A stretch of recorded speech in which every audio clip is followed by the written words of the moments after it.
Hey, I hope you're all doing well. Today I am talking about the looper in the GT-1000. In terms of live looping, I definitely recommend getting yourself a standalone looper if that's what you're going for. The looper in the GT-1000 has its place and is good for certain instances, but if you want to do live looping, performing, that sort of thing, maybe look into a standalone looper. This here is a clean preset which is available in my gig pack if you would like it, and here is the looper.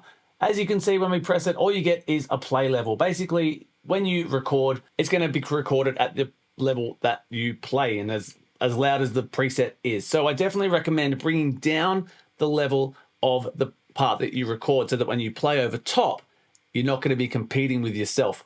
Go to the looper and bring the level down. I think 60-ish seems to be pretty good for what I'm doing today anyway. So essentially, when you record into this looper, if you put it at the back here, everything that's on will be recorded into it. I have found as well that when you record, if you keep it here, changing the amps, changing the presets, it's still going to affect the sound of the loop, even though it shouldn't, but it does. I'll show you what I'm talking about before I show you the best way to use it. In order to get the looper actually working, you do need to assign some buttons. There are two ways to do it. You can either use it using the pedals on the GT-1000 or get yourself an external pedal. This is an FS7 from Boss. I do like this one. They're cheap. You don't need power for it to work. It just plugs in and it works. If you want the lights to work, you will need some power, and that's just a simple pedal board input there. You just need a TRS cable with that extra ring on it, and away you go. I'm not going to use that today, but the process is exactly the same. You want to go here to control expression on control function. Now today I'm going to use the bank buttons up and down. So the down one, I'm going to scroll all the way to the bottom here. We've got looper, record, play, dub, looper, stop, and looper clear. You would assume you need 3 buttons, but you actually only need 2. So this one's going to be record, play, dub, which is going to record, play, and overdub. And this one here, scroll down, I'm only going to select looper stop because it's going to combine the stop and the clear together. Stopping will stop it, but if I press and hold for 2 seconds, the loop clears. That saves me a whole button that you don't need to worry about. And now these have been assigned. So for example, if you wanted to use this, you just come here to either 4 and 5 or 6 and 7, whichever one you plug into, and that will map up to this perfectly. So first of all, looper at the front, if I put it here, this is going to be receiving the DI from my guitar. So wherever I move it, it's only going to be the DI from the guitar. So have a listen.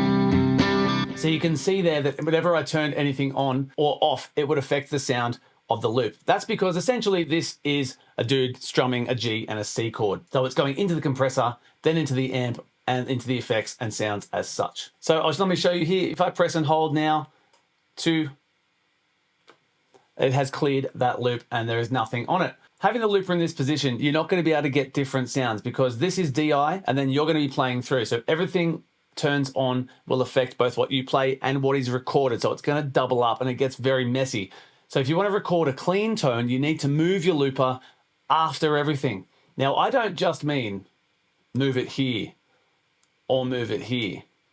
I mean move it all the way to the end, post cabinet, post mastering effects, right before your output. Reason being, before I show you that, if I put it here, in theory, that's going to be all of these effects recorded into it pre-cabinet. Let me show you what happens.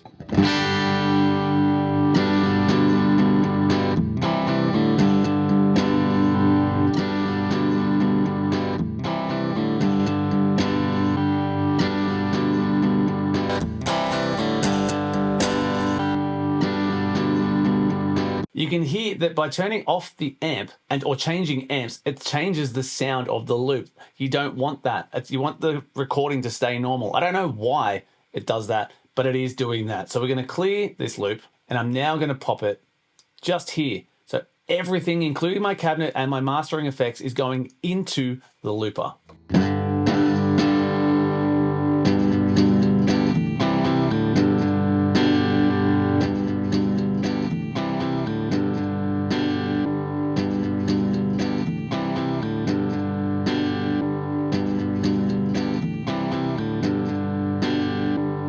So now that's recorded. Everything's in there. It's staying the same. So I can jam over top.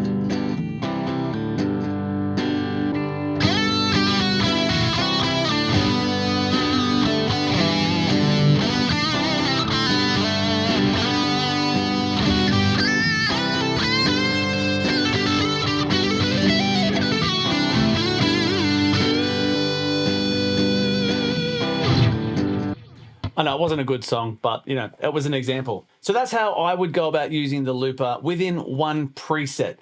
But what's also fantastic is that it turns out that whatever you record into the looper carries across your preset. So you're not just recording it into a patch, you're recording it into the unit. The unit remembers, and you can change presets, have that loop saved, and away you go.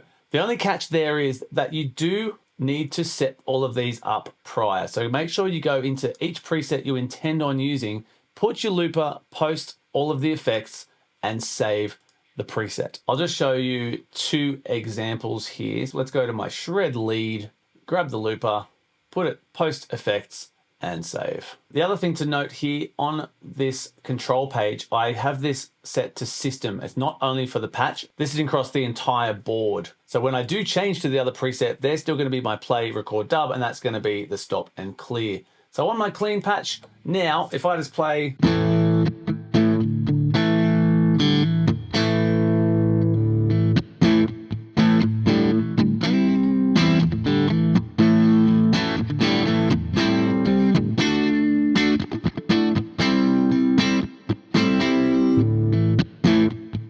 timing was a bit off, but clean patch, change to number 4. This is now my lead patch.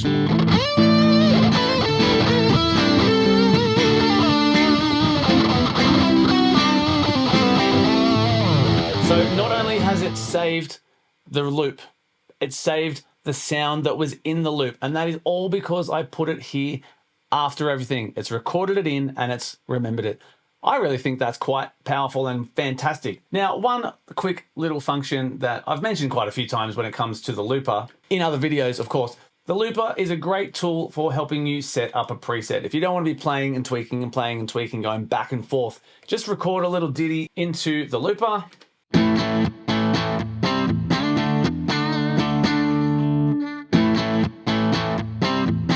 And quite simply go through the settings within each of the blocks and set them to what sounds good to your ear. I always like to check and play, make sure it feels good as well as it sounds good. The GT-1000 feels good most of the time anyway, so that's not a problem. But yeah, loop something up here, adjust your compressor, adjust your amp, adjust your EQ, and so on and so forth. So another thing to note as well is Boss have actually included stock in your GT-1000, all the way down here on bank 50, a bunch of looper presets that you can try out just to get the hang of it and see what is going on. So there we go. That is a crash course in the looper in the GT-1000. It's tiny. I wouldn't say mighty, but it's pretty good and you can get away with it. So if I was doing an acoustic gig, for example, and I didn't want to take something extra, I could take my GT-1000 core with this attached to it, and I can do a pretty good little acoustic set, loop up a little backbeat, play over the top, and away I go. It definitely works better on the floor, but let's just give this a go.